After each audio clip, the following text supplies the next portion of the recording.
It looks very much like the Pixel 6a display can actually run at 90Hz, and we've even managed to get it working on one of our own devices. But how is this possible, and why shouldn't you do this? Well, there's a lot more than meets the eye here, so let's dive in. Thanks for watching 9to5Google here on YouTube. Remember to thumbs up, hit subscribe, and then tap the bell icon to be among the first to watch our upcoming videos.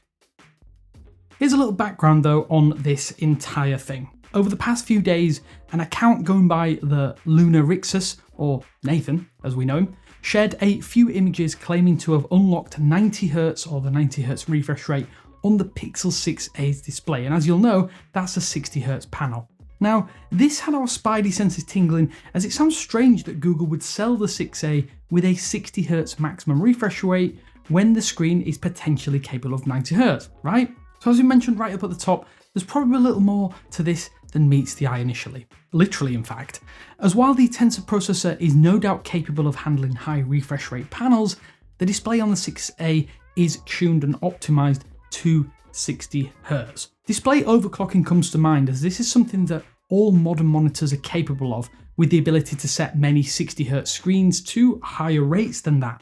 Sure, doing this comes with some additional smoothing benefits, but it also has potential negatives, most notably a lifespan and actual quality degradation sacrifices. So why does this work, and how has this been achieved? Well, it seems that the OLED panel within the display of the Pixel 6 and the Pixel 6a are similar, but it's not confirmed if they are the same. And on top of that, the fact that the Pixel 6 panel is smaller than that of the Pixel 6 does lead us to believe that that actually isn't true. However, there are enough similarities between them that with some work, modders Dynateve and Nathan, aka the Lunarixus as we mentioned at the start, have been able to get this screen working at 90Hz, but it does have more than a few caveats. Firstly, this requires mods to the vendor boot partition and even a ROM based upon Android 13 Beta 4.1 with all of the prerequisites enabled just to get the display running above that 60Hz rate. There are numerous pulse width modulation issues that originally actually had caused display green tinting issues, but with a little more work, this has seemingly been fixed, at least for the running on a Pixel 6a that we have managed to get going.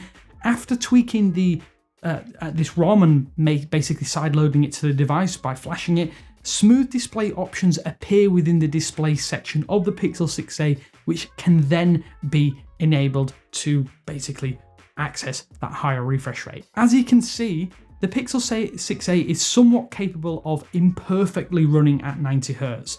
We're not convinced that Google is artificially limiting the panel here, as this is effectively overclocking for all intents and purposes. It's also important to note that not all display panels are created equally, even in the same device lineage. Given that this is a budget phone, it could actually be using lower grade displays that hadn't quite passed quality control checks to achieve a consistent 90Hz refresh rate and are still fine at 60 and therefore are being made at a discount, especially when buying in bulk, and therefore are being used in this device. That could be a simple answer, but we don't know at this stage. Another theory is that this is just simple overclocking. This is one that we can kind of get behind, like you'd see on a monitor as I mentioned earlier in this video. The fact that the display controller and driver match or are at least similar enough to the Pixel 6a could be a very good indication of this. We don't know the exact panel specifications from Samsung, so it's likely that the safe specifications are set at 60Hz out of the box. Overclocking to 90Hz likely isn't officially supported by Samsung and Google, and therefore could cause damage to the OLED panel after prolonged use at this rate. But here's why we don't believe that this is an artificial limit made by Google. If the panel is the same or similar enough to the Pixel 6 that it can run at 90Hz without overclocking, then why go to the effort of underclocking at 60Hz? Sure, you could easily argue that this creates more separate lines between the Pixel 6a, the Pixel 6 and the 6 Pro at 60, 90 and 120Hz respectively, but given that the Pixel 6 is set to be superseded in just a few months by the Pixel 7 series, it makes even less sense, as the 6a will actually be on store shelves for a further year from today until it too is superseded, likely by the Pixel 7a or whatever happens with Google with that lineage. On top of that, this also requires custom drivers to work correctly. It's not just a simple toggle or a system setting hidden from end users. People suggesting that it is a cost-cutting measure also clearly haven't worked out that the Pixel 6a is still cheap at $449, and that's with Google's best processor, likely the most expensive, in a phone today. And as we've just said, locking or limiting the display refresh rate makes little to no sense if this device will continue beyond the sales life cycle of the Pixel 6 and the 6 Pro, which are likely to be discontinued very soon anyway. Ordinarily, you'd overclock a display by a small amount, maybe a maximum of 25%. So for instance, 60 to 75 Hz on a desktop monitor without really facing any issues and potential long-term degradation and damage.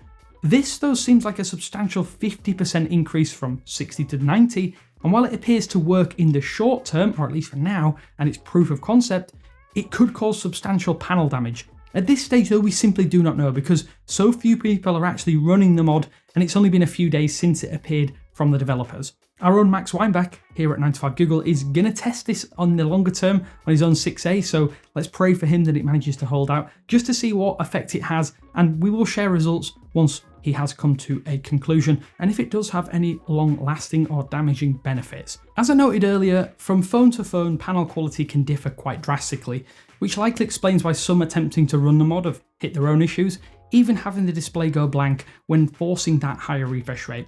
If this was just a simple underclock to 60 Hz on that panel, or the 90 Hz mode was disabled in factory settings, then surely it wouldn't cause so many issues. Well, that's a rhetorical question, but it is an interesting point to think about, whatever or however you sit on which side of the fence. The mod team though that spotted this have not actually shared anything publicly at this stage, so even if you were intrepid enough to attempt this, sideload it and flash it on your own device, which we wholeheartedly think that you should not, then at least at the time of this video going live, you're not actually able to. Personally, I would say don't necessarily go getting your hopes up and ask why do you think it is actually worth running a mod that may or may not ruin what is a good 60 Hz Pixel 6a panel anyway. Maybe next year, this is food for thought, we'll see a 7a come with a high refresh rate officially. It was one of the only few complaints that we had with the 6a in general. Issues and potential risks aside though, I'd love to know what you think. Let us know what you think of this mod down in the comment sections below. We wanted to share this with as many people as were kind of wondering about this, and it wouldn't be fair not to cover it or not to mention it. Either way though, this is Damien with 9to5Google saying thanks for watching, and I will speak to you later.